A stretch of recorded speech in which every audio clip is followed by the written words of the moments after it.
তিন দিন পর্যন্ত নবীজি সিজদা পড়ে উম্মতের মাগফিরাতের দোয়া করেছেন।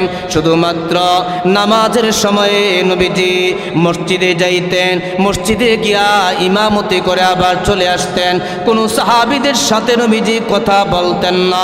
এভাবে 3 দিন পর্যন্ত সিজদা পড়ে দোয়া করলেন। সাহাবায়ে কেরাম অস্থির হয়ে গেছেন, নবীজি কেন কথা বলে না। তৃতীয় দিন 3 দিন পর আবু বকর রাদিয়াল্লাহু তাআলা আনহু নবীজির বাড়িতে আসলেন, সালাম দিলেন, আসসালামু আলাইকুম ওয়া রাহমাতুল্লাহ। হে গৃহে করুণা গৃহের অধিবাসীগণ, আমি আবু বকর, নবীজির সাথে সাক্ষাৎ করার সুযোগ হবে কি? কোনো আওয়াজ নাই, কোনো আওয়াজ নাই। 3 বার সালাম দেওয়ার পর আবু বকর কান্না করতে করতে ফিরে গেলেন।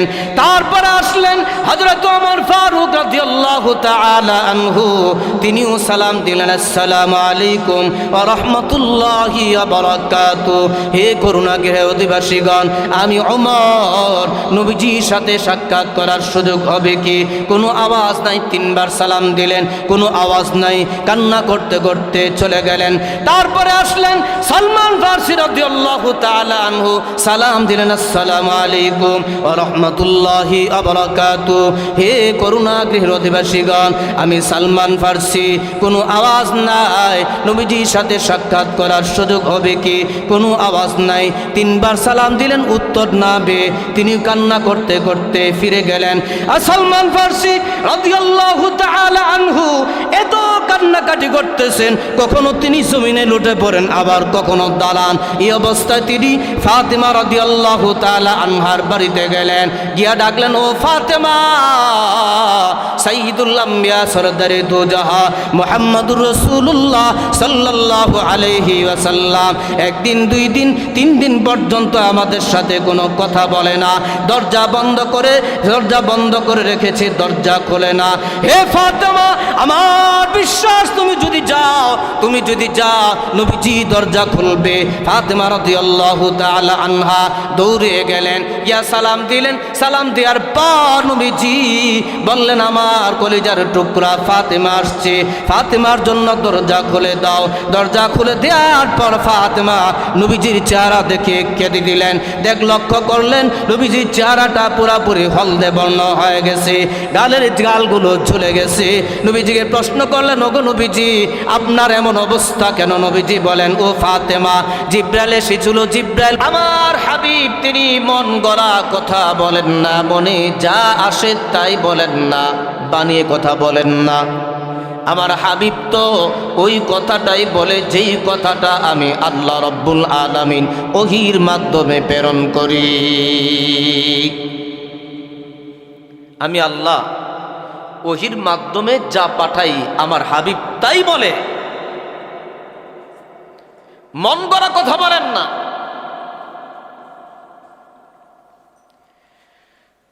তৃতীয় পর্যায়ে আরেকবার আল্লাহ তাআলা সাময়িক সময়ের জন্য ওহী বন্ধ করেছেন।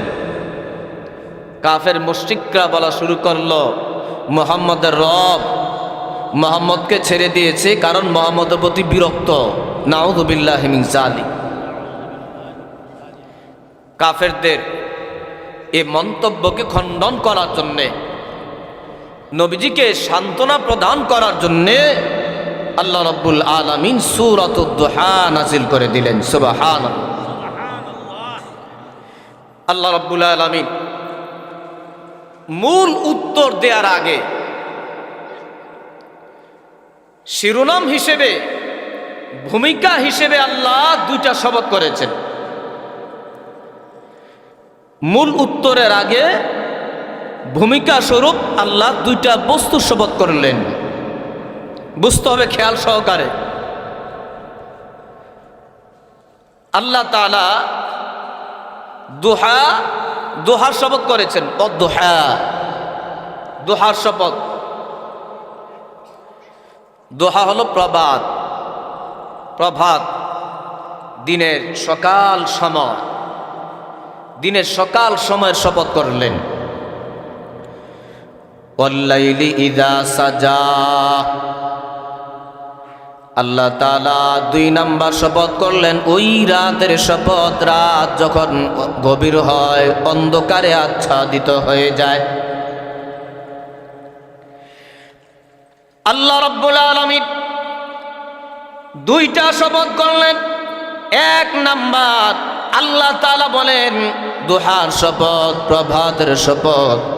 2 নাম্বার রাতের শপথ, রাত যখন গভীর হয়, অন্ধকারে আচ্ছাদিত হয়ে যায়। মূল উত্তরের আগে আল্লাহ রাব্বুল আলামিন ভূমিকা স্বরূপ 2টা বস্তুর শপথ করেছেন। এই 2টা বস্তুর শপথ দ্বারা আল্লাহ রাব্বুল আলামিন ইঙ্গিতে ইশারা দিয়ে মূলত উত্তর দিয়ে দিয়েছেন, কাফের মুশরিকদের উত্তর দিয়েছেন, এমনকি নবীজিকেও এই শপথের মাধ্যমে সান্ত্বনা দিয়েছেন।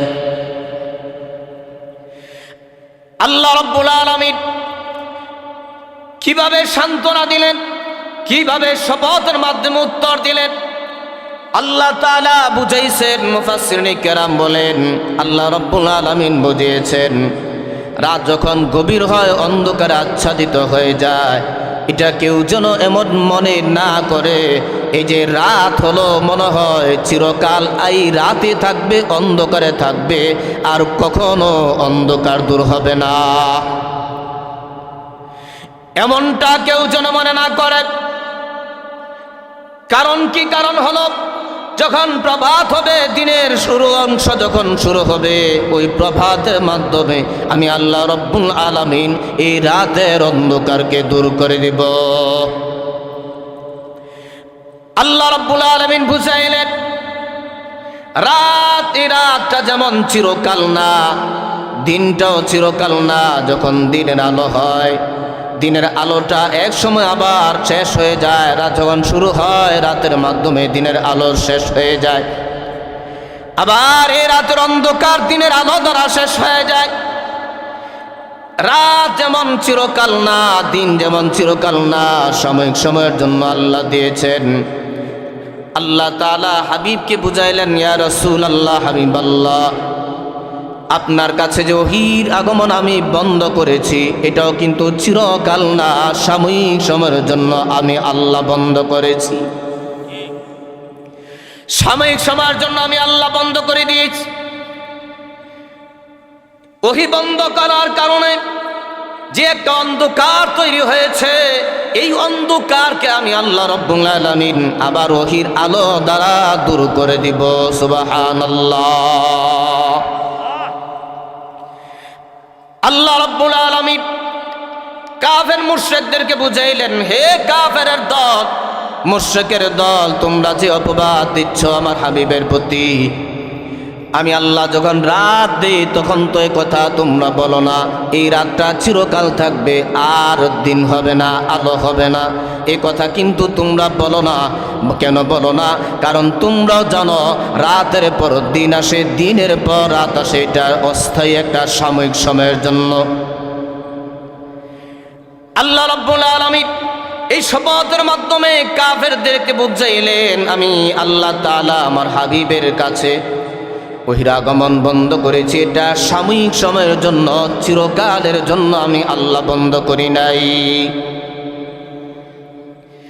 আল্লাহ রাব্বুল আলামিন শপথের মাধ্যমে সূক্ষ্মভাবে উত্তর দিয়ে দিয়েছেন, নবীজিকে সান্ত্বনা দিয়েছেন। তারপরও স্পষ্টভাবে আল্লাহ তাআলা বলেন, মা ওয়াদ্দাআকা রাব্বুকা ওয়া মা ক্বালা। ইয়া রাসূলুল্লাহ, হাবিবাল্লাহ, আপনার রব আপনাকে ছেড়ে দেয়নি, আপনার রব আপনার প্রতি বিরক্ত নয়, আপনার রব আপনাকে ছেড়ে দেয় নাই। কাফির আর মুশরিকরা যে বলতেছে আপনার রব আপনাকে ছেড়ে দিছে, আপনার প্রতি বিরক্ত, এটা মিথ্যা, অপবাদ।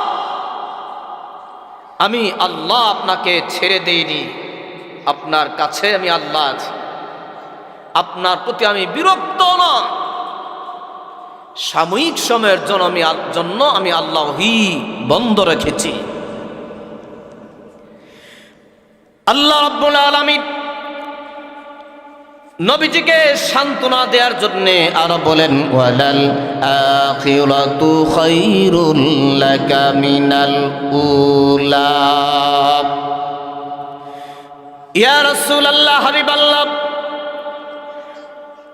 আখিরাত পরকাল উলা দুনিয়া থেকে উত্তম। তার দুইটা ব্যাখ্যা হতে পারে। এক নাম্বার ব্যাখ্যা হলো পরকাল আপনার জন্য দুনিয়া থেকে উত্তম। ইয়া রাসূলুল্লাহ, হাবিবাল্লাহ, আমি আল্লাহ রাব্বুল আলামিন পরকালে আপনাকে প্রতিদান দিব, পরকালটা আপনার জন্য উত্তম দুনিয়া থেকে। আল্লাহ তাআলা বুঝাইলেন, আল্লাহ তাআলা নবীজিকে সান্ত্বনা দিলেন, দুনিয়ার মধ্যে তাদের কষ্টের কারণে আপনি দুঃখ ব্যথা লাগতে পারে, ভারাক্রান্ত হতে পারেন, এটা আপনি সবর করে মেনে নেন, কারণ পরকালটা আপনার জন্য উত্তম, তার প্রতিদান পরকালে থাকবে। এলো এক নম্বর ব্যাখ্যা। দুই নম্বর ব্যাখ্যা হলো আখেরা মানে হলো সামনের সময়, অর্থাৎ ভবিষ্যৎ। উলা বর্তমান আর অতীত। বর্তমান অতীত থেকে আপনার ভবিষ্যৎ উজ্জ্বল হবে। এখন তারা আপনাকে বিভিন্নভাবে কষ্ট দিচ্ছে, আপনি পেরেশান, চিন্তিত। আমি আল্লাহ বলতেছি, সামনে আপনার সময় আসতেছে, ভবিষ্যৎ উজ্জ্বল হবে, সামনে আপনার সুফল আসতেছে। যেহেতু সামনে সুফল আসতেছে, এখন ঈমানের সাথে ধৈর্য ধারণ করেন,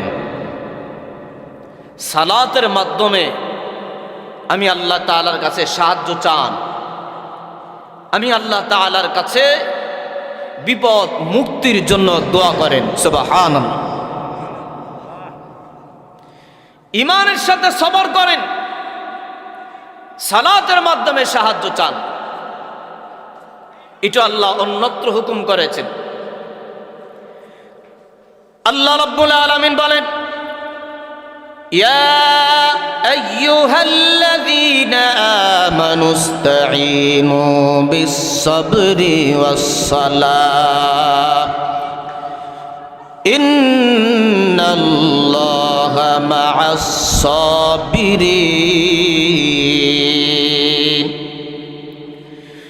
হে ঈমানদার, আমি আল্লাহ তাআলার কাছে সাহায্য চাও সবরের মাধ্যমে, ধৈর্যের মাধ্যমে। দুই নাম্বার সালাতের মাধ্যমে আমি আল্লাহ তাআলার কাছে সাহায্য চাও। এক নাম্বার ধৈর্য ধারণ করো, দুই নাম্বার সালাতের মাধ্যমে, সালাতুল হাজতের মাধ্যমে। মানুষ তো অনেক বিপদ সম্মুখীন হয়, অনেক সমস্যার মধ্যে মানুষ পড়ে। সমাধান কি? আল্লাহ তাআলা বলেন, এক নাম্বার ধৈর্য ধারণ করো, সবর করো, হায় হুতাশ করবা না। আমার উপর কেন বিপদ দিল, আমাকে কেন অসুস্থতা আল্লাহ দিল, আর কি কাউকে দেখে নাই, এই ধরনের মন্তব্য করবা না, সবর করো, ধৈর্য ধারণ করো। দুই নাম্বার সালাতুল হাজতের মাধ্যমে, সমস্যার নামাজ। এই নামাজটাম সালাতুল হাজত, যেভাবে নফল পড়ে সেভাবে একই নিয়ম, আলাদা কোনো নিয়ম নাই। সালাতুল হাজতের মাধ্যমে আমি আল্লাহর কাছে সাহায্য চাও। হাদিসে এসেছে, ইদা হাসাবাহু আলাইহিস সালাম আমরুন বাদারা ইলা সালাত। নবীজির সামনে যখন কোন একটা সমস্যা আসতো, নবীজি ওই সমস্যা সমাধানের জন্য নামাজে দৌড়াতেন। নামাজের মাধ্যমে নবীজি সমস্যার সমাধান করতেন। আল্লাহ রাব্বুল আলামিন বলেন, ওগো নবীজি, আপনি সবর করেন, ধৈর্য ধারণ করেন, নামাজের মাধ্যমে আমি আল্লাহ তাআলার কাছে সাহায্য চান, আমি আল্লাহ তাআলার কাছে দোয়া করেন, বিপদ মুক্তির জন্য দোয়া করেন। আমি আল্লাহ রাব্বুল আলামিন আপনার বিপদ মুক্ত করে ভবিষ্যৎকে উজ্জ্বল করে দিব। ভবিষ্যৎ উজ্জ্বল করব আমি আল্লাহ। আপনি দোয়া করেন। দোয়া যদি কেউ করতে পারে আল্লাহ তাআলার কাছে কান্নাকাটি করে, ওই দোয়া আল্লাহ কবুল করেই, আল্লাহ কবুল করেই দোয়া। যদি কান্নাকাটি করে কেউ আল্লাহর কাছে দোয়া করে, আল্লাহ দোয়া মিস দেন না, আল্লাহ দোয়া কবুল করেন।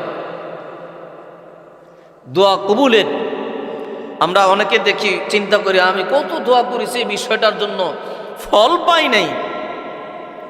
এটা অনেকের মনে প্রশ্ন আছে। দোয়া কবুলের সূরত কয়টা সেটা জানতে হবে। দোয়া কবুলের 5টি সূরত আছে, 5টি সূরত। আল্লাহ রাব্বুল আলামিন বলেন, উদউনি আস্তাজিব লাকুম, বান্দা আমি আল্লাহ তাআলার কাছে ডাকো, আমি আল্লাহর কাছে দোয়া করো, আমি আল্লাহ রাব্বুল আলামিন তোমার দোয়া কবুল করব। দোয়া কবুলের 5 সূরত। হাদিসের মধ্যে 3টা সূরত এসেছে। মুহাদ্দিসিনে কেরাম 3টা সূরতকে 5টা সূরতে রূপান্তরিত করেছেন। মানুষ যখন দোয়া করে, কান্নাকাটি করে, আন্তরিকতার সাথে দোয়া করে, এই দোয়াগুলো আল্লাহ রাব্বুল আলামিন কবুল করেন। দোয়া কবুলের 5টি সূরত। 1 নাম্বার, বান্দা যে বস্তুটা আল্লাহ তাআলার কাছে চাইলো, আল্লাহ রাব্বুল আলামিন ওই বস্তুটা তাকে নগদ দান করেন। 2 নাম্বার, বান্দা যে বস্তুটা চাইলো, আল্লাহ তাআলা তাকে হুবহু বস্তুটাই দেন, নগদ না, বরং বাকিতে দেন। একটু বিলম্ব করে আল্লাহ তাআলা তাকে দেন, বিলম্বতে দেন। 3 নাম্বার, বান্দা যে বস্তুটা আল্লাহ তাআলার কাছে চাইলো, আল্লাহ রাব্বুল আলামিন হুবহু এই বস্তুটা নগদ দেয় না, বাকি তো দেয় না, বরং আল্লাহ রাব্বুল আলামিন তার এই দুয়ার বদৌলতে কোন একটা নগদ বিপদ আল্লাহ তাআলা কাটায় দেন। নগদ বিপদ।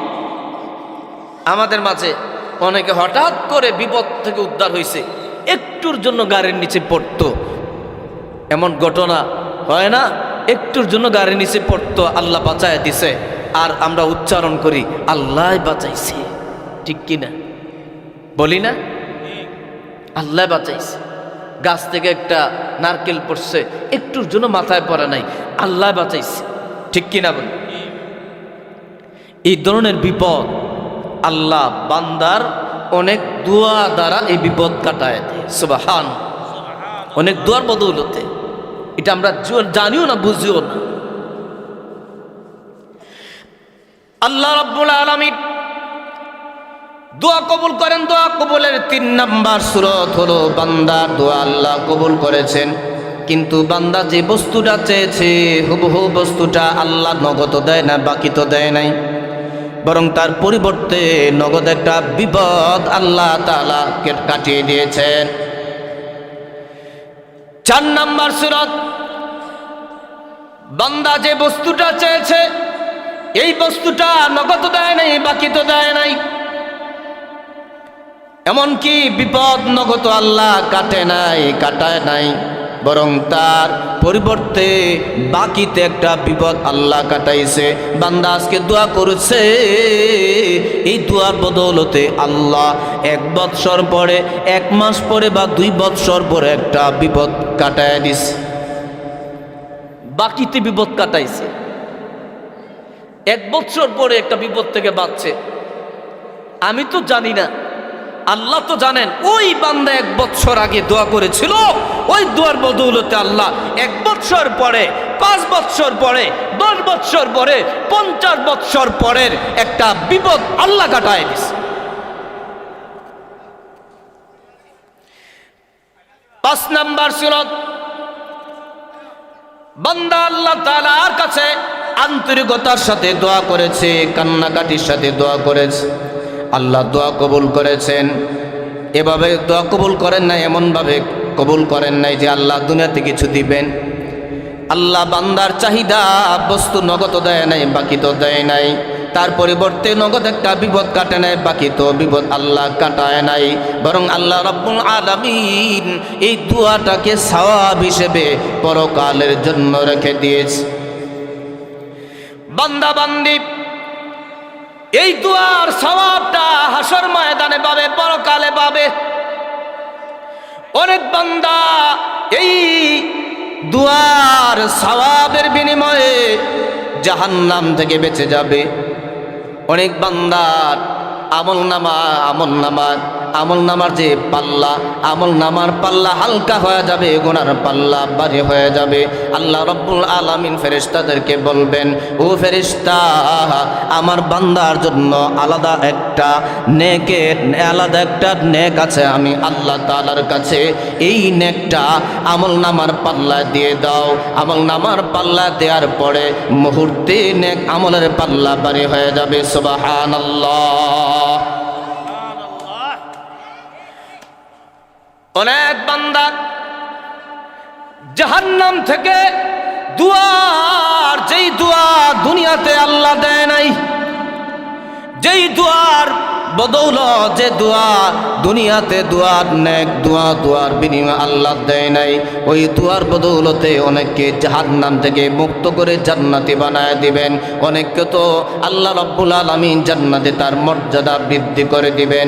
ওই দিন বান্দা বান্দি আল্লাহ তাআলাকে বলবেন, আল্লাহ এই নেক তো আমি করি নাই, এই নেক কোথা থেকে আসলো, এটা তো আমি করি নাই।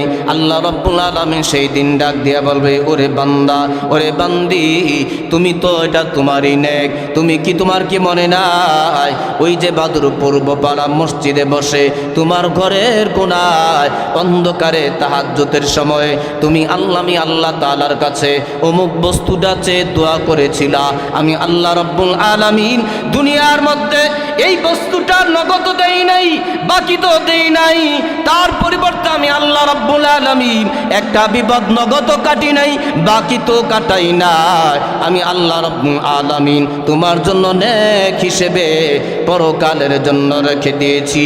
ওই দিন বান্দা বান্দি আফসোস করবে, হায় যদি দুনিয়ার মধ্যে একটা দোয়াও যদি কবুল না হইতো, হাসর পরকালের জন্য যদি আল্লাহ রেখে দিত। সুবহানাল্লাহ।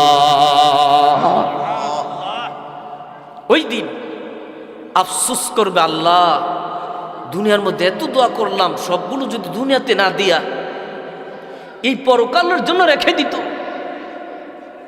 ওই দিন আফসোস করবে। আমরা তো চোখে দেখি না, এই জন্য আমাদের বিশ্বাস হয় না। এই জন্য বাস্তবেই কেউ যদি আন্তরিকতার সাথে কান্নাকাটি করে, আল্লাহর কাছে চায়, আল্লাহ তার দোয়া কবুল করে 5 সূরতের যে কোনো এক সূরতের মাধ্যমে কবুল করে। বলতেছিলাম, আল্লাহ নবীজিকে সান্ত্বনা দিচ্ছেন, ওয়ালাল আখিরাতু খায়রুল লাকা মিনাল উলা। ওগো নবীজি, আখিরাত 2 নাম্বার ব্যাখ্যা, ভবিষ্যৎ আপনার উজ্জ্বল হবে, ভবিষ্যৎ কল্যাণ হবে, বর্তমান অতীত থেকে আপনার ভবিষ্যৎ উজ্জ্বল হবে, ভবিষ্যৎ ভালো হবে। সামনে আমি আল্লাহ তাআলা আপনার হালাতকে উন্নত করব, আপনার মর্যাদাকে সামনে বৃদ্ধি করে দিব। এখন ঈমানের সাথে আপনি সবর করেন, ধৈর্য ধারণ করেন, সলাতুল হাজতের মাধ্যমে আমি আল্লাহ তাআলার কাছে সাহায্য চান, আমি আল্লাহ তাআলার কাছে বিপদ মুক্তি কামনা করেন, বিপদ মুক্তি কামনা করেন। আমি আল্লাহ আপনার মর্যাদা সামনে বাড়িয়ে দিব। আল্লাহ বাড়িয়েও দিয়েছেন, নবীজির মর্যাদা এত বাড়িয়েছেন। আল্লাহ বলেন, ওরাফা'না লাকা যিকরাক, ওগো নবীজি, আপনার আলোচনাকে আমি আল্লাহ উঁচু করে দিয়েছি। কত উঁচু করেছে? কালিমার অংশ বানায় দিয়েছেন নবীজির নামকে। সুবহানাল্লাহ, কালিমার অংশ বানাইছে। কালিমা লা ইলাহা ইল্লাল্লাহু মুহাম্মাদুর রাসূলুল্লাহ সাল্লাল্লাহু আলাইহি ওয়াসাল্লাম, কালিমার অংশ বানায় দিছে। কেউ যদি লা ইলাহা ইল্লাল্লাহ স্বীকার করলো, মুহাম্মাদুর রাসূলুল্লাহ স্বীকার করলো না, সে কি মুসলমান না ইমানদার? একটাও না। কত মর্যাদা বাড়াইছে। লা ইলাহা ইল্লাল্লাহ 12 হরফ, মুহাম্মাদুর রাসূলুল্লাহ 12 হরফ, হরফের দিক দিয়ে সমান। আল্লাহ রাব্বুল আলামিন নবীজির মর্যাদা এত এত বাড়াইছেন। আলফাজে আযান, আযানের শব্দের মধ্যে নবীজির নামকে আল্লাহ তাআলা স্থান দিয়েছেন। নবীজির নাম ছাড়া আযান পূর্ণ হয় না। আশহাদু ওয়া আশহাদু আন্না মুহাম্মাদার রাসূলুল্লাহ। নবীজির নাম ছাড়া আযানও পূর্ণ হয় না। সারা পৃথিবীতে যেখানে পৃথিবীর যে কোনো আনাচে কানাচে আল্লাহ তাআলার বরত্বের আওয়াজ হয় আযানের মাধ্যমে, সেখানে আপনার আমার নবীজির নাম উচ্চারিত হয় সুবহানাল্লাহ। এত মর্যাদা বাড়াইছেন নবীজির, এত মর্যাদা বাড়াইছেন নবীজির মর্যাদা।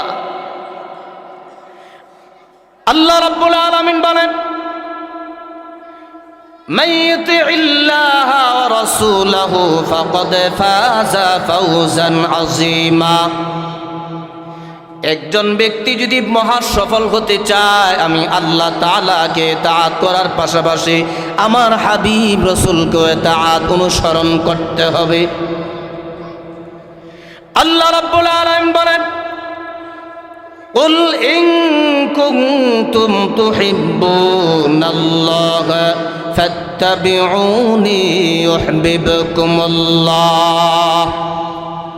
ওগো নবীজি, আপনি আপনার উম্মতদেরকে বলে দেন, তারা যদি আমি আল্লাহ রাব্বুল আলামিনকে ভালোবাসতে চায়, তারা যেন আপনি রাসূলের অনুসরণ করে, ইত্তেবা করে। আল্লাহ কত মর্যাদা বাড়াইছেন।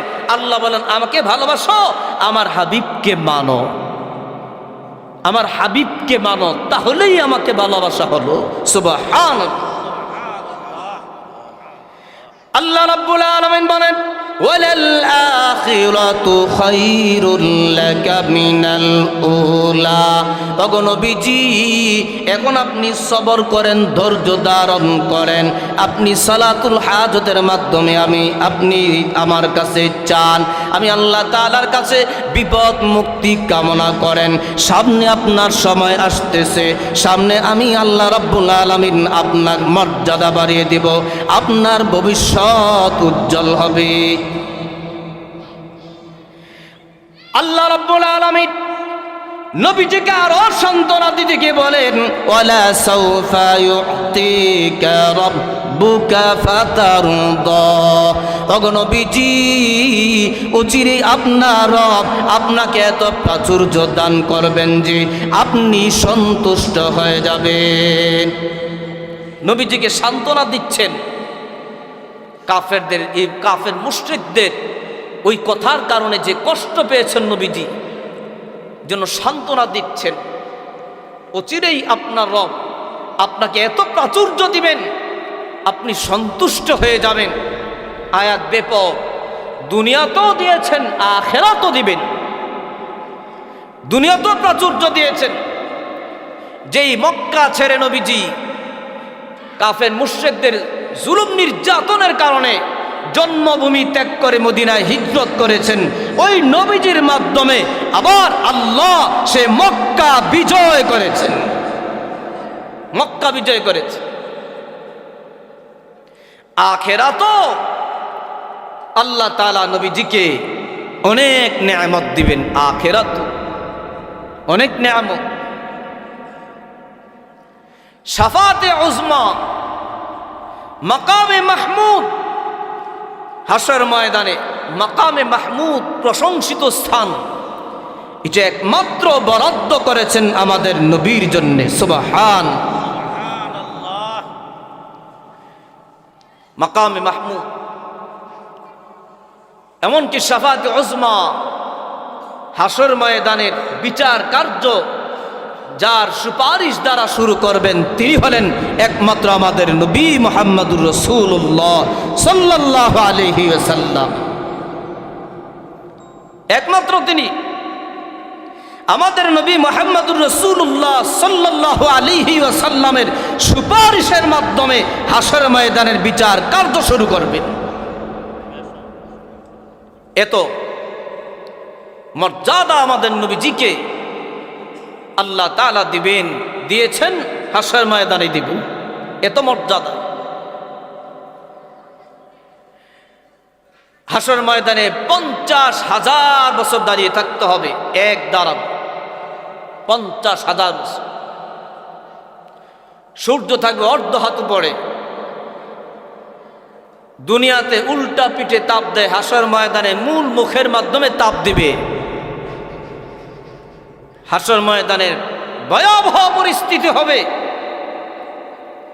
সমস্ত মানুষ চিন্তা করবে হাসর ময়দানের বিচার কার্য আল্লাহ তাড়াতাড়ি শেষ করো, জান্নাতে যাই বা জাহান্নামে যাই, ফয়সালা পরেরটা পরে। হাসর ময়দানের এই কষ্ট আর সহ্য হয় না। কি করা যায়? নবীদের পয়গম্বর আদমের কাছে যাই একটু সুপারিশ করার জন্য। বুখারী শরীফের হাদিস। সমস্ত মানুষ পয়গম্বর আদম আলাইহিস সালাতু ওয়াস সালামের কাছে যাবেন। ওগো নবীজি, হে আমাদের আদি পিতা আদম, হাসর ময়দানের এই কষ্ট তো আর সহ্য হয় না। আল্লাহ তাআলার কাছে আপনি একটু সুপারিশ করে দিন, হাসর ময়দানের বিচার কাজ যেন অতি দ্রুত সমাপ্ত করে দেয়। পয়গম্বর আদম উজর পেশ করবেন, না আজকে আমার দ্বারা সুপারিশ করা সম্ভব না। তিনি সারেন্ডার করবেন। পরক্ষণই সবাই যাবে নূহ আলাইহিস সালাতু ওয়াস সালামের কাছে। নূহ আলাইহিস সালাতু ওয়াস সালাম তিনিও সারেন্ডার করবেন। পয়গম্বর সবাই যাবে পয়গম্বর ইব্রাহিম আলাইহিস সালাতু ওয়াস সালামের কাছে, তিনিও সারেন্ডার করবেন। যাবে পয়গম্বর মূসা আলাইহিস সালাতু ওয়াস সালামের কাছে, তিনিও সারেন্ডার করবেন। যাবে ঈসা আলাইহিস সালাতু ওয়াস সালামের কাছে, তিনি একটা পরামর্শ দিবেন, শোনো আজকে আসর ময়দানের বিচার কাজ সবার সুপারিশ দ্বারা আল্লাহ তাআলা শুরু করবে না। হাসর ময়দানের বিচার কাজ একমাত্র কার সুপারিশ দ্বারা শুরু করবে জানো কি? শেষ জামানার পয়গম্বর সাইয়্যিদুল আম্বিয়া সরদারে দু জাহান মুহাম্মদুর রাসূলুল্লাহ সাল্লাল্লাহু আলাইহি ওয়াসাল্লামের সুপারিশের মাধ্যমে হাসর ময়দানের বিচার কার্য শুরু করবেন। তোমরা সবাই আখির জামানার পয়গম্বরের কাছে যাও। সমস্ত মানুষ আমার আপনার নবী সাইয়্যিদুল আম্বিয়া সরদারে দু জাহান মুহাম্মদুর রাসূলুল্লাহ সাল্লাল্লাহু আলাইহি সাল্লামের কাছে যাবেন। ওগো নবীজি, হাসর ময়দানের কষ্ট আর ধৈর্য ধারণ করতে পারি না। ওগো নবীজি, আপনি আল্লাহ তাআলার কাছে একটু দরখাস্ত করেন, সুপারিশ করে দেন, তাড়াতাড়ি যেন হাসর ময়দানের বিচার কার্য আল্লাহ সমাপ্ত করে দেয়। নবীজি উত্তর দিবেন, এখনই আল্লাহ সুপারিশ করার অনুমতি আছে কিনা আমি আল্লাহ তাআলার কাছে আলোচনা করে নেই। আল্লাহ তাআলার কাছে আলোচনা করার পর আল্লাহ তাআলা অনুমতি দিলে নবীজির জন্য বরাদ্দ মাকামে মাহমুদ, প্রশংসিত স্থান। ওই মাকামে মাহমুদে নবীজি সিজদা পড়ে এত তাসবিহ দেন। ওই দিনের তাসবিহ তাহলিলগুলো যদি এক পাল্লা রাখা হয়, কিয়ামত পর্যন্ত সমস্ত মানুষের তাসবিহ তাহলিল আমলগুলো যদি আরেক পাল্লা রাখা হয়, নবীজির ওই দিনের তাসবিহ তাহলিলের পাল্লা ভারী হয়ে যাবে। সুবহানাল্লাহ। এত তাসবিহ তাহলিল পাঠ করবেন ওই দিন। আল্লাহ রাব্বুল আলামিন নবীজিকে বলবেন, ইরফা রাসাক সাল তুতা ওয়াশফা তুশাফা। ওগো নবীজি, আপনি আপনার মাথা উঠান, কি দরখাস্ত করবেন দরখাস্ত করেন, কি সুপারিশ করবেন সুপারিশ করেন। আজকে আপনার দরখাস্ত, আপনার সুপারিশ কবুল করা হবে। নবীজি মাথা উঠে বলবেন, ওগো আল্লাহ, হাসর ময়দানের বিচার কাজ দ্রুত সমাপ্ত করে দেন। মানুষ আর ধৈর্য ধারণ করতে পারে না। নবীজির সুপারিশের কারণে আল্লাহ রাব্বুল আলামিন হাসর ময়দানের বিচার কার্য দুনিয়ার অর্ধেক দিনে সমাপ্ত করবেন। সুবহানাল্লাহ। দুনিয়ার অর্ধেক দিন দুনিয়ার অর্ধেক দিনে হাসর ময়দানে বিচার কার্য সমাপ্ত করবেন। কিভাবে করবেন এটা মাথায় খেলে না। এটা আল্লাহর কুদরত, এটা আল্লাহর কুদরত। হাসর ময়দানের বিচার কার্য শুরু করবেন আমার আপনার নবীজির সুপারিশ দ্বারা। এই মর্যাদা আল্লাহই দান করবেন।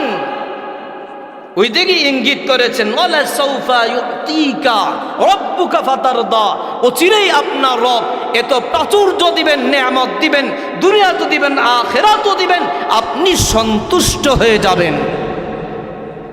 দুনিয়ার কষ্ট এটা কষ্ট মনে হবে না। কাফের মুশরিকদের এই কথাগুলো আর কষ্ট মনে হবে না আপনার কাছে। হাদিসের মধ্যে এসেছে এই আয়াত নাজিল হওয়ার পর নবীজি সাহাবায়ে কেরামের সামনে বলেন, ওরে সাহাবা, আল্লাহ তাআলা বলেছেন চিরে আমাকে এত প্রাচুর্য দিবেন, আমি খুশি হয়ে যাব। তাহলে তোমরা শোনো, আমি নবীজি ততক্ষণ পর্যন্ত সন্তুষ্ট হব না যতক্ষণ পর্যন্ত আমার একটা উম্মত জাহান্নামে থাকবে। সুবহানাল্লাহ। কি খুশির সংবাদ আমাদের জন্য। আমার একটা উম্মত যদি জাহান্নামে থাকে, আমি নবীজি সন্তুষ্ট হব না যতক্ষণ পর্যন্ত আমার উম্মতদেরকে জান্নাতে না আনতে পারবো, ততক্ষণ পর্যন্ত আমি সন্তুষ্ট হব না। সুবহান। এজন্য আমাদের নবীজি হলো দয়ার নবী, মায়ার নবী। দয়ার নবী, মায়ার নবী। কেমন দয়ার নবী, মায়ার নবী? নবীজি যখন মেরাজে গিয়েছেন, ওই মেরাজে ঊর্ধ্ব জগতে গিয়েছেন, আর সে আজিমে গিয়েছেন, আল্লাহর সাথে কথোপকথন করেছেন, দিদার হয়েছে, তখনও কিন্তু উম্মতকে ভুলে নাই। কেমন নবী পেয়েছে? নবীজি বলেন, আমি যখন আরশে আজিমে যাচ্ছি, সিদরাতুল মুনতাহার পরে জিব্রাইল আর নাই। সিদরাতুল মুনতাহার পর জিব্রাইল বলেন, ওগো নবীজি, এরপরে আর একটা কদম দেওয়ার সাহস আমি জিব্রাইলের নাই। একটা কদম যাওয়ার যদি চেষ্টা আমি জিব্রাইল করে, আমার 600 ডানা পুড়ে ছাই হয়ে যাবে। নবীজি একা একা সবর করেছেন, বাকি জায়গা নবীজি ভাবতেছেন। আল্লাহ তাআলা মেজবান, আমি হলাম মেহমান। মেহমান তো মেজবানের বাড়িতে কিছু হাদিয়া নিয়ে যায়। আমি কি হাদিয়া নিতে পারি আল্লাহ তাআলার দরবারে? আল্লাহ তাআলার কাছে কি হাদিয়া আমি নিতে পারি? হাদিয়া কি নিতে পারি ভাবতেছেন, আবার আল্লাহ তাআলার কত স্মরণ হচ্ছে। আল্লাহ তাআলা তো বলেছেন, আল্লাহুল গনিয়্যু ওয়া আনতুমুল ফুকারা। আমি আল্লাহ তাআলা ধনী, তোমরা হলে গরিব। আল্লাহ তাআলা যদি ধনী হয়, আমরা যদি গরিব হই, তাহলে গরিব ব্যক্তি ধনীর বাড়িতে আর কি বা নিতে পারে, নেয়ার আর কি আছে? ভাবতে ভাবতে আরশে আজিমে নবীজি পৌঁছে গেছেন। আরশে আজিমে পৌঁছে আল্লাহ তাআলার সামনে সিজদায় লুটে পড়লেন। আল্লাহ তাআলার সামনে সিজদা পড়ে আল্লাহ তাআলার প্রশংসায় পাঠ করলেন, আত-তাহিয়াতু লিল্লাহি ওয়াস-সালাওয়াতু ওয়াত-তাইয়্যিবাত। ওগো আল্লাহ, সমস্ত প্রশংসা আমি আপনার জন্য উৎসর্গ করলাম, সমস্ত ইবাদত আপনার জন্য উৎসর্গ করলাম, সমস্ত পবিত্রতা আপনার জন্য আমি উৎসর্গ করলাম। আল্লাহ তাআলা যখন দেখলেন আমার হাবিব তো আমার প্রশংসা করতেছে, আল্লাহ তাআলা নবীজিকে দোয়া দিলেন, আসসালামু আলাইকা আইয়ুহান নাবিয়্যু ওয়া রাহমাতুল্লাহি ওয়া বারাকাতুহু। ওগো নবীজি, আপনার উপর আমি আল্লাহ তাআলার পক্ষ থেকে রহমত বরকত বর্ষিত হোক। আল্লাহ তাআলা নবীজির জন্য দোয়া করলেন। নবীজি লক্ষ্য করলেন, আল্লাহ তাআলা তো শুধু আমার জন্য দোয়া করেছেন, আমার উম্মতকে তো দোয়ার মধ্যে অন্তর্ভুক্ত করে নাই, উম্মতকে অন্তর্ভুক্ত করে নাই। এই জন্য উম্মতকে অন্তর্ভুক্ত করার জন্য নবীজি পরক্ষণে বললেন, আসসালামু আলাইনা ওয়া আলা ইবাদিল্লাহিস সালিহিন। ওগো আল্লাহ, শুধু আমার উপর কেন, আপনার রহমত বরকত শুধু আমার উপর কেন, আমাদের সবার উপরে, আপনার নেককার বান্দাদের উপরে, আমার সমস্ত উম্মতের উপরে আপনার রহমত বরকত বর্ষিত হোক। সুবহানাল্লাহ। চিন্তা করছেন আরশে আজিম, আরে আল্লাহ তাআলার কাছে সেখানে গিয়েও উম্মতকে ভোলে নেই। চিন্তার বিষয় আছে কি? চিন্তার বিষয় আছে। দুনিয়াতে একজন মেম্বার, একজন চেয়ারম্যান, এমপি সাহেবের সাথে সাক্ষাৎ করার পাশের টেবিলে বসার সুযোগ হইলে তো জনগণের খবর নাই। আর যদি মন্ত্রীর কাছে গিয়া বসে, মন্ত্রীর কাছে, তাহলে তো আপনি এই লোকের সাক্ষাৎ আর পাবেনই না, কারণ তার দাম তো অনেক উচ্চে চলে গেছে, কারণ মন্ত্রীর সাথে বসে। একটা ঘটনা মনে পড়ছে। ফরিদাবাদ মাদ্রাসায় যখন লেখাপড়া করি, তাফসিরে জালালাইন পড়ি, আমার এক উস্তাদ ছিল আল্লামা জিকরুল্লাহ খান সাহেব দামাত বারকাতুল্লাহ আলিয়া। হুজুর বলেন, পাকিস্তান আমলের একটা ঘটনা। পাকিস্তান আমলে গ্রাম্য এক ব্যক্তি শহরে গেছে, গিয়ে এক মন্ত্রীর সাথে তার পাশাপাশি চেয়ারে বসার সৌভাগ্য হয়েছে। শহর থেকে গ্রামে আসার পরে গ্রাম্য মানুষদের সাথে সে আর কথা বলে না, কথা বন্ধ হয়ে গেছে, চুপ হয়ে গেছে। গ্রাম্য মানুষ তো দুষ্টমি করার প্রবণতা আছে, কথা যেহেতু বলে না, এর জন্য খুঁচাও মারে, আরে কথা বলো না কেন মেয়ে, কি খবর?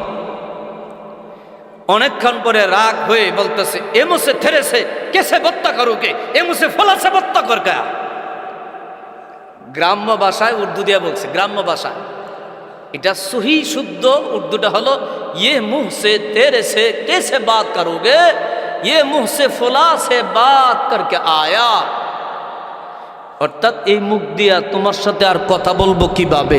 এই মুখ দিয়া তো অমুক মন্ত্রীর সাথে কথা বলে আসছি, তোমার সাথে কথা বলার আর বেল আছে, টাইম আছে?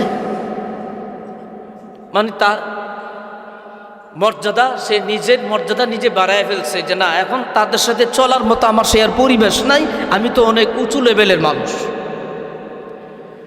উস্তাদজি এটা দ্বারা বুঝাইছেন যে মানুষ একটু উঁচুতে গেলেই নিচু শ্রেণীর মানুষদেরকে ভুলে যায়।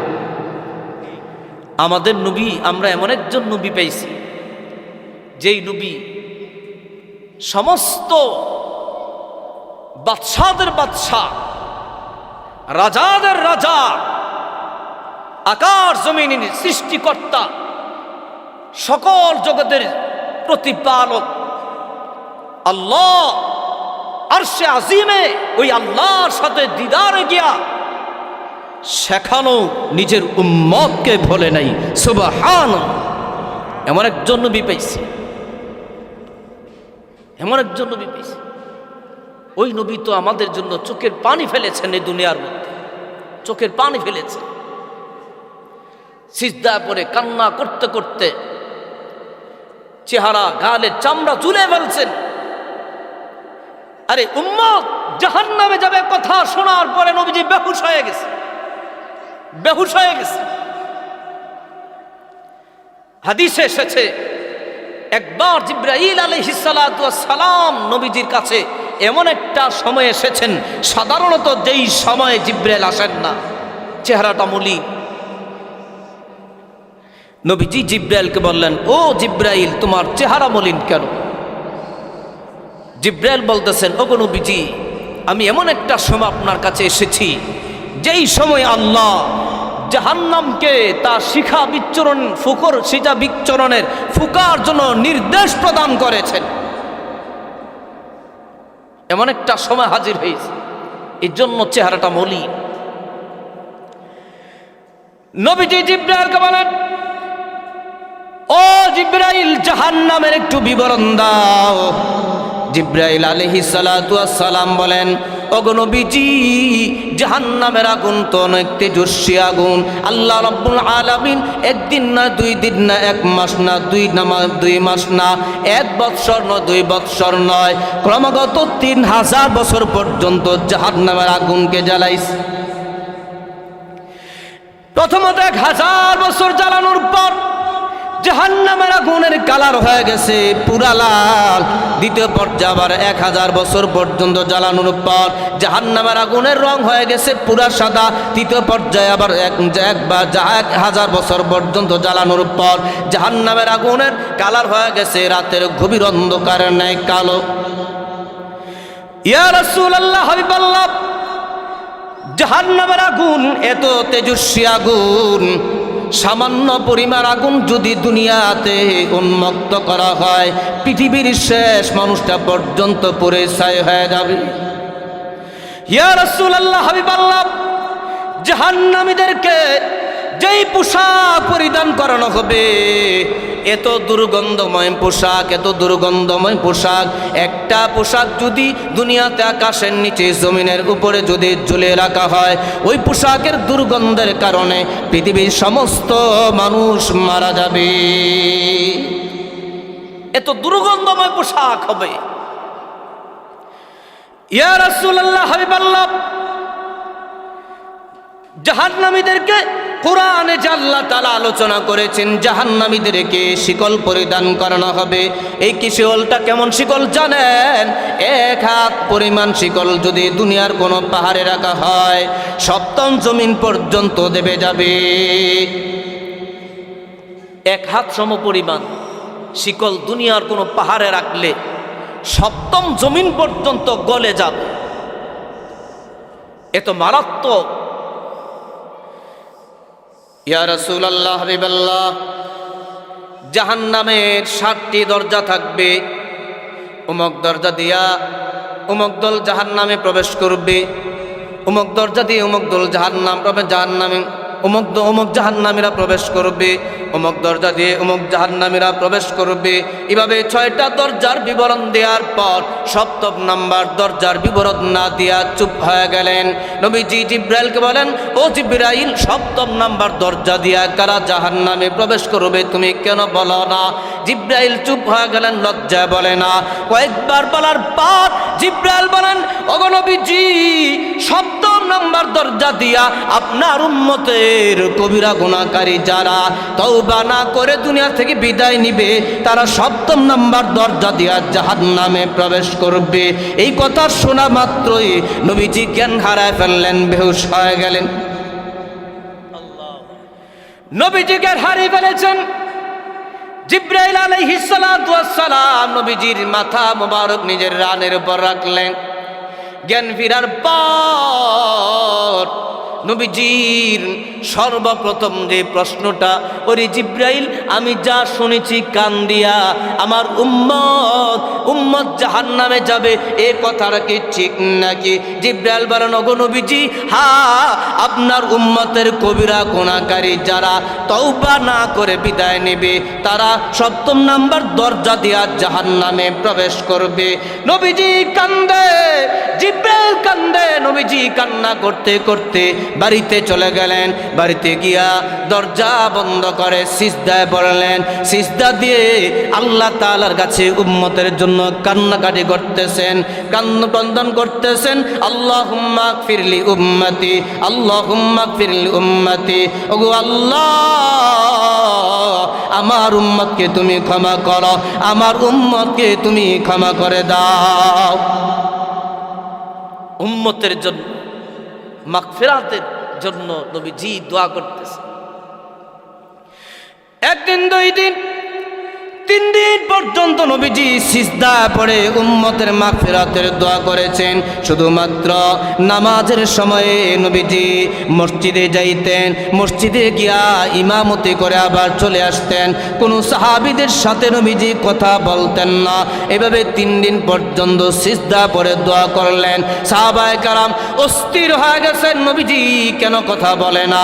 3য় দিন, 3 দিন পর আবু বকর রাদিয়াল্লাহু তাআলা আনহু নবীজির বাড়িতে আসলেন, সালাম দিলেন, আসসালামু আলাইকুম ওয়া রাহমাতুল্লাহ। হে গৃহে করুণা গৃহের অধিবাসীগণ, আমি আবু বকর, নবীজির সাথে সাক্ষাৎ করার সুযোগ হবে কি? কোনো আওয়াজ নাই, কোনো আওয়াজ নাই। তিনবার সালাম দেওয়ার পর আবু বকর কান্না করতে করতে ফিরে গেলেন। তারপর আসলেন হযরত ওমর ফারুক রাদিয়াল্লাহু তাআলা আনহু, তিনিও সালাম দিলেন, আসসালামু আলাইকুম ওয়া রাহমাতুল্লাহি ওয়া বারাকাতুহু। হে করুণা গৃহের অধিবাসীগণ, আমি ওমর, নবীজির সাথে সাক্ষাৎ করার সুযোগ হবে কি? কোনো আওয়াজ নাই। তিনবার সালাম দিলেন, কোনো আওয়াজ নাই। কান্না করতে করতে চলে গেলেন। তারপরে আসলেন সালমান ফারসি রাদিয়াল্লাহু তাআলা আনহু, সালাম দিলেন, আসসালামু আলাইকুম ওয়া রাহমাতুল্লাহি ওয়া বারাকাতুহু। হে করুণা গৃহের অধিবাসীগণ, আমি সালমান ফারসি, কোনো আওয়াজ নাই। নবীজির সাথে সাক্ষাৎ করার সুযোগ হবে কি? কোনো আওয়াজ নাই। তিনবার সালাম দিলেন, উত্তর না পেয়ে তিনি কান্না করতে করতে ফিরে গেলেন। আর সালমান ফারসি রাদিয়াল্লাহু তাআলা আনহু এত কান্নাকাটি করতেছেন, কখনো তিনি জমিনে লুটে পড়েন, আবার কখনো দালান। এই অবস্থায় তিনি ফাতেমা রাদিয়াল্লাহু তাআলা আনহার বাড়িতে গেলেন। গিয়া ডাকলেন, ও ফাতেমা, সাইয়্যিদুল আম্বিয়া সরদারে দু জাহান মুহাম্মদুর রাসূলুল্লাহ সাল্লাল্লাহু আলাইহি ওয়াসাল্লাম একদিন, দুই দিন, তিন দিন পর্যন্ত আমাদের সাথে কোনো কথা বলে না। দরজা বন্ধ করে রেখেছে, দরজা খোলে না। হে ফাতেমা, আমার বিশ্বাস, তুমি যদি যাও নবীজি দরজা খুলবে। ফাতেমা রাদিয়াল্লাহু তাআলা আনহা দৌড়ে গেলেন, ইয়া সালাম দিলেন। সালাম দেওয়ার পর নবীজি বললেন, আমার কলিজার টুকরা ফাতেমা আসছে, ফাতেমার জন্য দরজা খুলে দাও। দরজা খুলে দেওয়ার পর ফাতেমা নবীজির চেহারা দেখে কেঁদে দিলেন। লক্ষ্য করলেন নবীজির চেহারাটা পুরাপুরি হলদে বর্ণ হয়ে গেছে, গালগুলো ঝুলে গেছে। নবীজিকে প্রশ্ন করলেন, ওগো নবীজি, আপনার এমন অবস্থা কেন? নবীজি বলেন, ও ফাতেমা, জিব্রাইল এসেছিল, জিব্রাইল বলেছে আমার উম্মতের কবিরা গুনাহকারী যারা তওবা না করে মারা যাবে, তারা নাকি জাহান্নামের সপ্তম দরজা দিয়া জাহান্নামে যাবে। এই কারণে আমার উম্মতের চিন্তা, আমার এই অবস্থা। নবীজি উম্মতের জন্য কত চিন্তা করেছে, উম্মতের জন্য কত চিন্তা করে, কত কান্নাকাটি করেছে।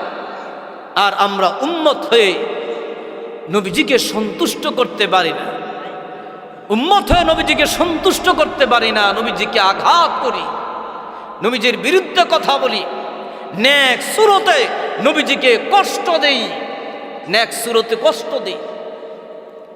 ওই নবীজির আমলগুলো যদি আমরা পাকড়াও করি, নবীজির সুন্নাত মতো যদি জীবন পরিচালনা করি, তাহলেই ওই নবী আমাদের প্রতি খুশি হবেন, আমাদের প্রতি খুশি হবেন।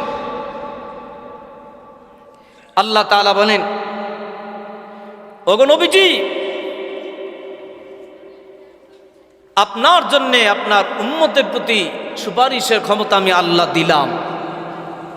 নবীজি বলেন, আল্লাহ তাআলা হাসরের ময়দানে আমাকে প্রশ্ন করবেন, রদিতা ইয়া মুহাম্মদ, রদিতা ইয়া মুহাম্মদ, হে মুহাম্মদ, তুমি কি সন্তুষ্ট হয়েছ?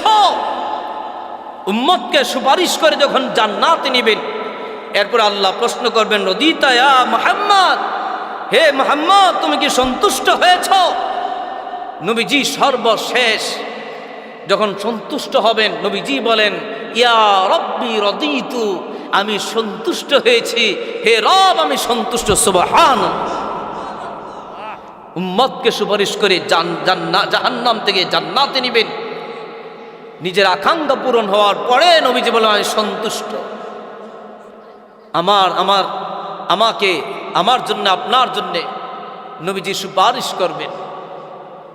এই সুপারিশের উপযুক্ত আগে আমি হতে হবে, তো আপনাকে হতে হবে, আগে উম্মত হইতে হবে। এটা এই সুযোগ না যে ভালো হয়েছে, এমন একজন নবী পাইছি, এখন নামাজ না পড়লো, আউল ফাউল কাম করলো, কোনো সমস্যা নাই, নবী সুপারিশ করে জান্নাতে নিয়েই তো যাবে, আর কি সমস্যা কি?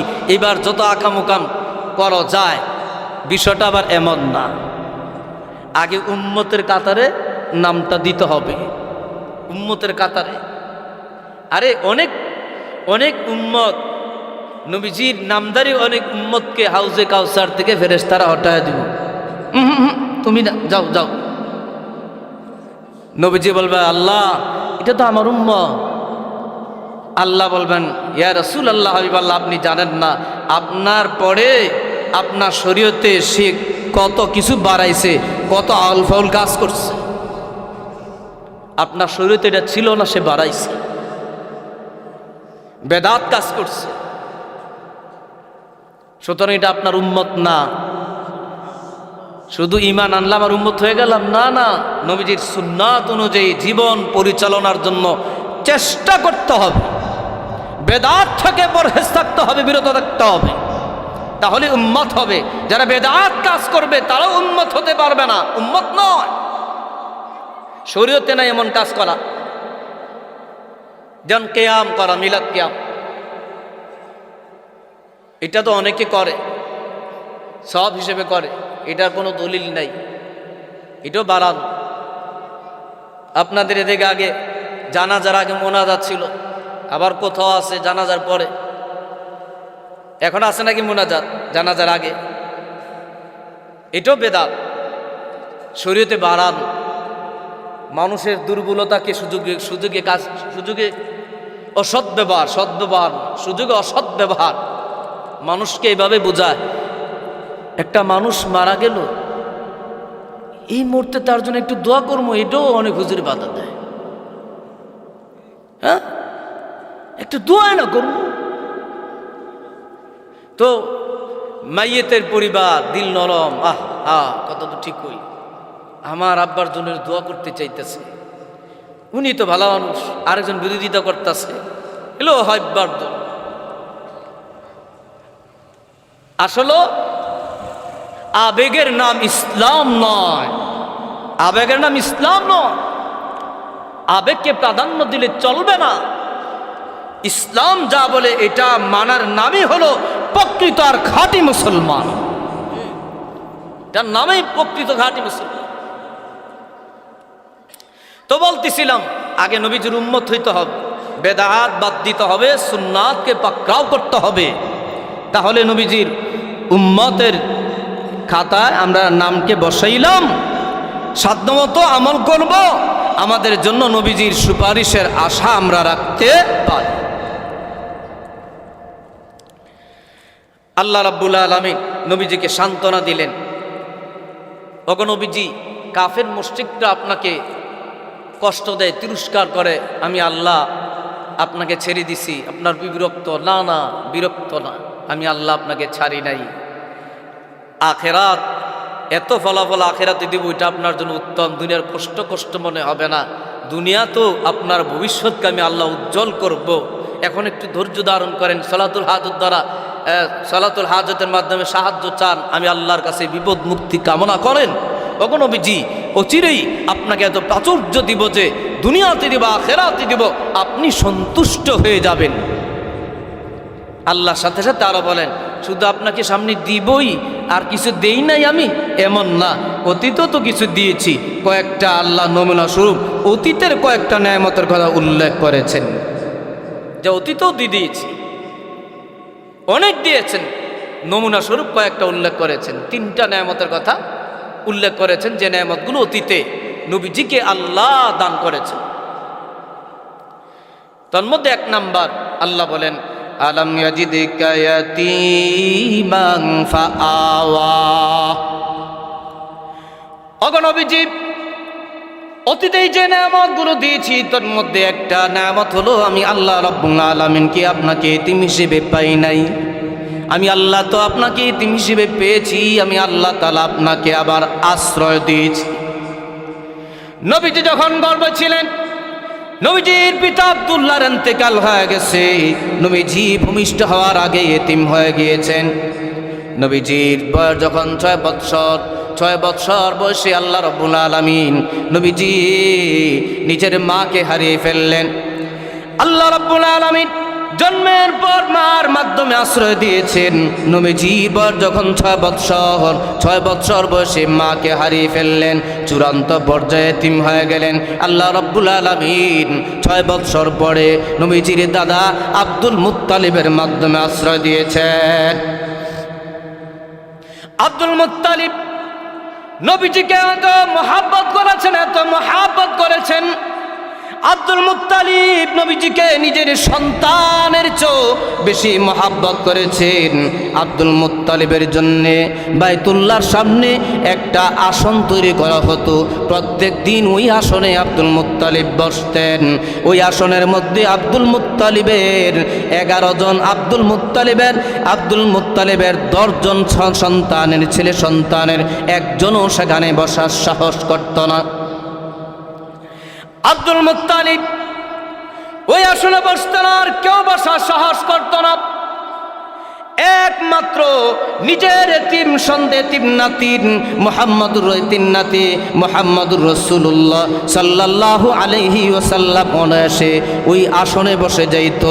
যখন এতিম সন্তান মুহাম্মদুর রাসূলুল্লাহ সাল্লাল্লাহু আলাইহি ওয়াসাল্লাম ওই আসনে বসে যাইত, আব্দুল মুত্তালিবের সন্তানরা এই এতিম সন্তান মুহাম্মদুর রাসূলুল্লাহ সাল্লাল্লাহু আলাইহি সাল্লামকে সরায় দিতেন। দাদা আব্দুল মুত্তালিব এটা দেখার পর সন্তানদেরকে বললেন, হে আমার সন্তান, না না, আমার এতিম এই নাতিকে তোমরা আমার আসন থেকে সরাইবা না। আমার এই নাতির শানই আলাদা, আমার এই নাতির মানে আলাদা। আমার এই নাতি যখন ইচ্ছা তখনই আমার এই আসনের মধ্যে বসবে। এত মহাব্বত করতেন, এত মায়া করতেন। কান্দির ইবনে সাঈদ থেকে বর্ণিত, তিনি বলেন, একবার আমি মক্কা গেলাম, গিয়া দেখতেছি একজন বৃদ্ধ মানুষ বাইতুল্লাহর তাওয়াফ করতেছে আর কান্নাকাটি করতেছে। কবিতার মাধ্যমে আল্লাহ তাআলার কাছে দোয়া করে আর কান্নাকাটি করে, কবিতার মাধ্যমে দোয়া করে। কবিতা কি? কবিতা হলো রুদ্দা ইলাইয়া রাকিবি মুহাম্মাদা ইয়া রাব্বি রুদ্দাহু আস্তানি ইনদি ইয়াদা। রুদ্দা ইলাইয়া রাকিবি মুহাম্মাদা ইয়া রাব্বি রুদ্দাহু আস্তানি ইনদি ইয়াদা। আব্দুল মুত্তালিব তাওয়াফ করতেছে আর কবিতার মাধ্যমে দোয়া করতেছে, হে আল্লাহ, আমার নাতি মুহাম্মদকে ফিরাইয়া দিয়া আমার ওপর বড় একটা ইহসান করো, অনুগ্রহ করো। কান্দির ইবনে সাঈদ উপস্থিত লোকজনদেরকে প্রশ্ন করলেন, এই লোকটা কেন এমন দোয়া করে আর কান্নাকাটি করে, তার কি পরিচয়? উপস্থিত লোকজন উত্তর দিল, এই লোকটার নাম হলো আব্দুল মুত্তালিব। তিনি বাইতুল্লাহর মুতাওয়াল্লি, তার একজন নাতি আছে মুহাম্মদ। এই নাতিকে হারানো কোনো বস্তু খোঁজার জন্য, তালাশ করার জন্য যদি পাঠায়, এই নাতি হারানো বস্তু খুঁজে সে নিয়ে আসে। তার এত বরকতওয়ালা নাতি, এই নাতিকে আব্দুল মুত্তালিব তিনি হারানো উট খোঁজার জন্য প্রেরণ করেছেন, পাঠাইছেন। একটু আসতে বিলম্ব হচ্ছে বিদায় নাতির পেরেশানির কারণে তিনি বাইতুল্লাহর তওয়াফ করতেছেন আর কবিতার মাধ্যমে আল্লাহর কাছে দোয়া করতেছেন, আল্লাহ যেন তার এই আদরের নাতিকে তাড়াতাড়ি ফিরে দেয়। এত মায়া করতেন নাতি কি। আল্লাহ তাআলা বলেন, ওগো নবীজি, আপনি কি এতিম ছিলেন না? আপনাকে এতিম পাইনি আমি, আপনাকে তো এতিম হিসেবে পেয়েছি আমি আল্লাহ, আবার আশ্রয় দিয়েছি আপনার মার মাধ্যমে। আপনার মার ইন্তেকালের পরে আপনার দাদা আব্দুল মুত্তালিবের মাধ্যমে। আরে আশ্রয়ের ইতিহাস অনেক লম্বা, সিরাতের আলোচনা। আব্দুল মুত্তালিব নবীজির বয়স যখন 8 বৎসর, আব্দুল মুত্তালিবের ইন্তেকাল হয়ে গেছে। কাকে টার্গেট করে খুঁজতেছেন? খুঁজতে খুঁজতে এতিম সন্তান মুহাম্মদুর রাসূলুল্লাহ সাল্লাল্লাহু আলাইহি ওয়াসাল্লামের হাত ধরে বলতেছেন, হাযা রাসূলু রাব্বিল আলামিন ইয়াবআথুহুল্লাহু রাহমাতাল লিল আলামিন, হাযা সাইয়্যিদুল আলামিন রাসূলু রাব্বিল আলামিন ইয়াবআথুহুল্লাহু রাহমাতাল লিল আলামিন। ইনি হলেন আল্লাহ তাআলার প্রেরিত রাসূল।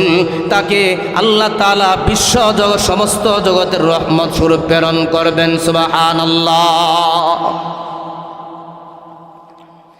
ওই পাদ্রী নবীজিকে বললেন, তিনি হলেন সমস্ত জগতের নেতা, সর্দার, সমস্ত জগতের সর্দার, এমনকি তিনি আখিরি জামানার পয়গম্বর। তাকে রহমত স্বরূপ আল্লাহ তাআলা দুনিয়াতে প্রেরণ করবেন। উপস্থিত লোকজনরা প্রশ্ন করলেন, আপনি কিভাবে বুঝলেন? ওই পাদ্রী বলতেছেন, আমি বুঝেছি। আমি যখন গির্জা বসা ছিলাম, লক্ষ্য করলাম তোমরা এই কাফেলা কেন অবস্থান করলা। তখন আমি লক্ষ্য করেছি এই আশপাশে যত গাছ আছে, যত পাথরগুলো আছে, সমস্ত গাছ সমস্ত পাথরগুলো সিজদা করলো। আর গাছ আর পাথরে সিজদা একমাত্র করে কোন আল্লাহর নবী পয়গম্বরকে সিজদা করে। সুবহানাল্লাহ। তখনই বুঝেছি আখেরি জামানার পয়গম্বর এই কাফেলার মধ্যে আছে। তাছাড়া তার যে দুই কাঁধ আছে পিঠে, ঘাড়ের পিছনে মোহরে নবুয়াত আছে। এই মোহরে নবুয়াতের মাধ্যমেও আমি চিনতে পেরেছি সেই হলো আখেরি জামানার পয়গম্বর।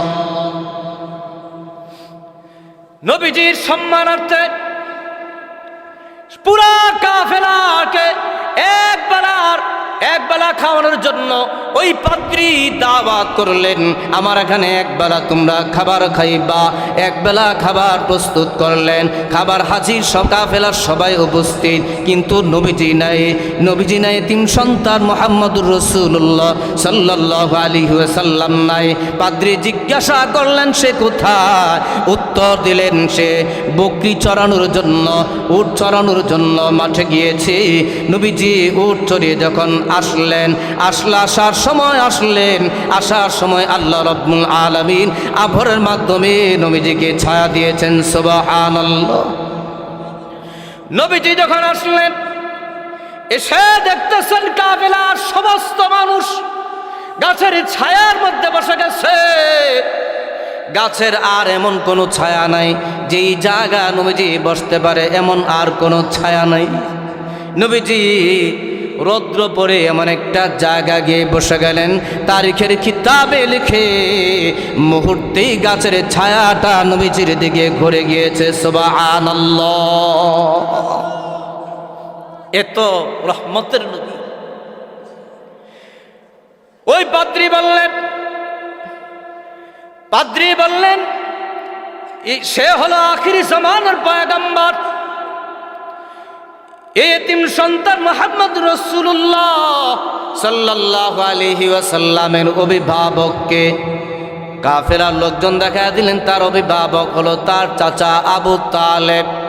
আবু তালেবকে লক্ষ্য করে বললেন, হে আবু তালেব, এই সন্তানটা অনেক দামি একটা সন্তান।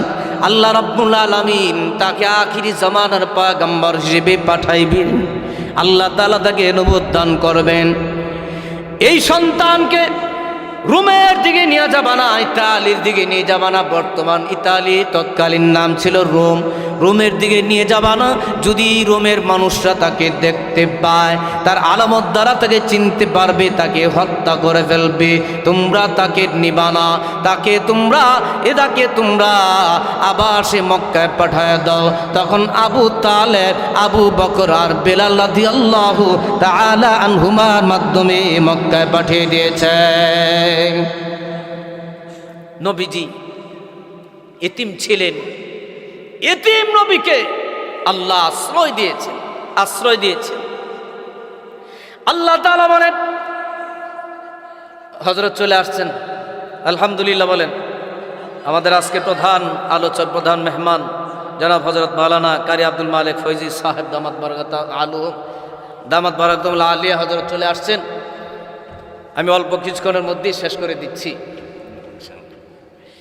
তো আল্লাহ তাআলা বলেন, ওগো নবীজি, আপনাকে এতিম হিসেবে পেয়েছি, আমি আল্লাহ আপনাকে আশ্রয় দিয়েছি। ওয়াজাদাকা দাল্লান ফাহাদা, আরেকটা নেয়ামতের কথা বলেন, ওগো নবীজি, আমি আপনাকে এই অবস্থায় পেয়েছি যে আপনি শরীয়তের ইলম মাসআলা মাসাইল সম্পর্কে আপনি অবগত ছিলেন না। আমি আল্লাহ রাব্বুল আলামিন আপনাকে শরীয়তের মাসআলা মাসাইল ইলমের হিদায়াত পথ প্রদর্শক হয়েছি। আমি আপনাকে শরীয়তের বিধিবিধানের পথ দেখিয়েছি। আরেকটা নেয়ামতের কথা বললেন, ওয়াজাদাকা আইলান ফাআগনা, আল্লাহ তাআলা বলেন, ওগো নবীজি, আমি তো আপনাকে পেয়েছি নিঃস্ব পেয়েছি, অভাবে পেয়েছি। আমি আল্লাহ আপনার অভাব মুক্ত করেছি। অভাব মুক্ত করেছেন, নবুয়তের আগেই অভাব মুক্ত করেছেন। খাদিজা রাদিয়াল্লাহু তাআলা আনহার সাথে ব্যবসাতে শরীক হয়েছেন। এক পর্যায়ে খাদিজা রাদিয়াল্লাহু তাআলা আনহার প্রস্তাবে খাদিজা রাদিয়াল্লাহু তাআলা আনহাকে নবীজি বিবাহ করলেন। খাদিজা রাদিয়াল্লাহু তাআলা আনহা বলে দিলেন, ওগো নবীজি, আমার মাল আপনার মাল, আমার মালকে আপনার মাল হিসেবে আপনি খরচ করবেন। আল্লাহ তাআলা বলেন, আমি আপনাকে অভাব মুক্ত করেছি। তিনটা নেয়ামত অতীতে আল্লাহ তাআলা বুঝাইলেন। অতীত তো আপনার উপর আমার অনুগ্রহ ছিল, বিশেষ এই তিনটা অনুগ্রহ ছিল। বিশেষ তিনটা অনুগ্রহকে কেন্দ্র করে আল্লাহ আবার বিশেষ তিনটা হুকুম করেছেন। ফাআম্মাল ইয়াতীমা ফালা তাকহার, ওগো নবীজি, আপনি এতিমকে ধমক দিবেন না। ওগো নবীজি, এতিমের সাথে আপনি কঠোর আচরণ করবেন না। আপনি তো এতিম ছিলেন, এতিম হওয়া যে কত একটা কষ্টকর, কত একটা অসহায়ত্ব আপনি ভালো করে বোঝেন। এর জন্য এতিমের সাথে কঠোর আচরণ করবেন না। ওয়া আম্মাস সাইলা ফালা তানহার, ওগো নবীজি, সায়েল ভিক্ষুক যা নিজের প্রয়োজন পূরণের জন্য কিছু চায়, তাকে আপনি ধমক দিবেন না। আপনি তো অভাবী ছিলেন, অভাবী হওয়া কত কষ্টকর আপনি জানেন। এই জন্য অভাবী কেউ যদি আপনার কাছে চায়, তাকে আপনি ধমক দিবেন না। তার আরেকটা ব্যাখ্যা হইতে পারে, আমি আপনাকে শরীয়তের মাসআলা মাসাইল বিধিবিধান জানিয়েছি। কেউ যদি আপনার কাছে শরীয়তের বিধিবিধান জানতে চায়, মাসআলা জানতে চায়, আপনি বিরক্ত হবেন না, ধমক দিবেন না, তাকে সুন্দরভাবে আপনি তাকে বুঝিয়ে দেন। ওয়া আম্মা বিনিআমাতি রাব্বিকা ফাহাদ্দিস, ওগো নবীজি, আপনার রবের নেয়ামতগুলো মানুষকে বলেন। আপনার উপর যে আমার এত অনুগ্রহ ছিল, নেয়ামত ছিল, এটা মানুষকে বলেন। নেয়ামতের কথা মানুষকে বলা, এটাও নেয়ামতের একটা শুকরিয়া, এটাও নেয়ামতের শুকরিয়া। এখন আরও আলোচনা আছে, হযরতকে বসে আলোচনা করা উচিত না। শুধুমাত্র সংক্ষেপে শেষ করার জন্য আমি বাকি আলোচনাটা করলাম। এই সূরা থেকে কয়েকটা শিক্ষা আমরা নিতে পারি। কয়েকটা শিক্ষা, যখন মানুষের উপর বিপদ আসে, এই বিপদটা ইমানদারের উপর স্থায়ী না, এটা এক নাম্বার শিক্ষা। ইমানদার ধৈর্য ধারণ করবে, সবর করবে, নামাজের মাধ্যমে সাহায্য চাইবে, আল্লাহর কাছে বিপদ মুক্তির কামনা করবে। ইনশাআল্লাহ ইমানদারের বিপদ আল্লাহ কাটায় দিবেন। আরেকটা শিক্ষা হলো, যখন বিপদ আসে ইমানদার যেন এটা মনে না করে, আরে আল্লাহ মনে আমাকে দেখতে পারে না, আমি মনে খারাপ, এই জন্য আল্লাহ বিপদ দিচ্ছে। না, এই জন্য আল্লাহ বিপদ দেয় নাই, পরীক্ষা করার জন্য আল্লাহ বিপদ দিয়েছে। আল্লাহ তাআলা অনেক ভালো মানুষকে, ভালো বান্দার মর্যাদা বাড়ানোর জন্য আল্লাহ বিপদ দিয়ে থাকে, পরীক্ষার জন্য বিপদ দেয়।